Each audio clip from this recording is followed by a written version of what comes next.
नमस्कार मैत्रिणींनो, सखी सोबती या आपल्या यूट्यूब चॅनलमध्ये तुमचं मनपूर्वक स्वागत आहे. आजचा हा व्हिडिओ खूप खास आहे कारण नागपंचमी आणि श्रावण सोमवार हे दोन्ही सण एकाच दिवशी आलेले आहेत. खास करून महिलांसाठी हा व्हिडिओ खूप महत्त्वपूर्ण आहे. कारण नागपंचमी आणि श्रावण सोमवार हे दोन्ही सण एकाच दिवशी आलेले आहेत. म्हणून अनेक महिलांच्या मनामध्ये काही प्रश्न असू शकतात. आणि ते म्हणजे सर्वप्रथम कोणती पूजा करावी, नागपंचमीची पूजा कशी करावी, श्रावण सोमवारी शिवपूजा कशी करावी, या सर्व प्रश्नांची उत्तरे आजच्या या व्हिडिओमध्ये मी तुम्हाला सांगणार आहे. त्यामुळे व्हिडिओ शेवटपर्यंत नक्की पहा. आपल्या हिंदू धर्मात नागदेवतेला विशेष स्थान आहे. नागपंचमीच्या दिवशी नागदेवतेची पूजा केल्याने कुटुंबातील अडचणी दूर होतात अशी श्रद्धा आहे. या दिवशी नागदेवतेला दूध, फुले आणि हळदी कुंकू अर्पण केले जाते. तर श्रावण महिन्यातील सोमवार भगवान शिवांना समर्पित असतो. या दिवशी शिवपूजा, अभिषेक, मंत्रजप आणि उपवास केल्याने भगवान शिवाची कृपा प्राप्त होते. तर या दिवशी सर्वप्रथम पूजा कोणती करावी, तर यासाठी आपल्याला सकाळी लवकर उठून स्नान करायचं आहे. त्यानंतर आपल्या देवघरातील देवांची विधिवत पूजा करायची आहे. सर्वप्रथम गणपतीचे स्मरण करावे. त्यानंतर आपल्याला नागदेवतेची पूजा करायची आहे. नागदेवतेला दूध, फुले, हळदी कुंकू अर्पण करायचं आहे. नागपूजा झाल्यानंतर आपल्याला भगवान शिवाची पूजा करायची आहे. तर सर्वप्रथम नागदेवतेची पूजा कशी करावी हे आपण पाहूया. यासाठी आपल्याला पूजा करण्याचे ठिकाण स्वच्छ करायचे आहे. नागदेवतेची प्रतिमा किंवा फोटो ठेवावा. हळदी कुंकू, फुले अर्पण करावीत आणि दिवा, उदबत्ती लावावी आणि प्रार्थना करावी.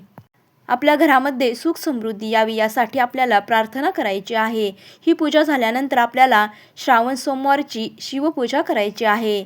यासाठी आपल्याला शिवलिंगावरती पाणी अर्पण करायचं आहे, दूध अर्पण करायचं आहे, बेलपत्र अर्पण करावेत आणि फुले व्हावीत. बेलपत्र अर्पण करताना आपल्याला ओम नमः शिवाय या मंत्राचा जप करायचा आहे. हा मंत्र तुम्ही 11 वेळा, 21 वेळा, 108 वेळा म्हणू शकता. जसं शक्य होईल तसं आपल्याला हा मंत्र जप करायचा आहे. परंतु मंत्रजप हा आवर्जून करायचा आहे. यानंतर आपल्याला शिवपिंडीवरती शिवामूठ अर्पण करायची आहे. आपल्या परंपरेनुसार शिवामूठ ही अर्पण करायची आहे. शिवामूठ अर्पण करताना भगवान शिवाचे नामस्मरण करायचे आहे. या वर्षीची सोमवारची शिवामूठ आहे तांदूळ. हे तांदूळ आपल्याला हळूहळू शिवपिंडीवरती अर्पण करायचे आहेत आणि ही शिवामूठ अर्पण करत असताना आपल्याला एक प्रार्थना करायची आहे आणि ती म्हणजे शिवा शिवा महादेवा, माझी शिवामूठ ईश्वरा देवा, असं म्हणून आपल्याला हळूहळू तांदूळ शिवपिंडीवर अर्पण करायचे आहेत. त्यानंतर आपल्या मनामध्ये जी काही इच्छा, मनोकामना आहे ती आपल्याला भोलेनाथांना बोलून दाखवायची आहे. पूर्ण श्रद्धा आणि विश्वासाने आपल्याला ही सेवा करायची आहे. तरच आपल्याला या सेवेचे फळ मिळणार आहे. ही पूजा करत असताना महिलांनी विशेष काळजी घ्यावी. ही पूजा मनापासून करावी. ही सेवा करताना कोणत्याही प्रकारची घाई करू नका. भक्तिभावाने पूजा करावी. ही सर्व विधिवत पूजा झाल्यानंतर आपल्याला शेवटी प्रार्थना करायची आहे. हे नागदेवता आणि भगवान शिव, आमच्या कुटुंबावर कृपा करा. घरामध्ये सुख, शांती आणि समृद्धी नांदो.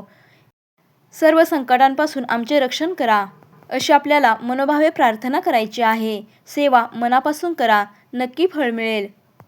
तुम्हाला हा व्हिडिओ आवडला असेल तर व्हिडिओला लाईक करा, चॅनेलला सबस्क्राईब करा आणि हा व्हिडिओ तुमच्या मित्रमैत्रिणींना नक्की शेअर करा. हर हर महादेव.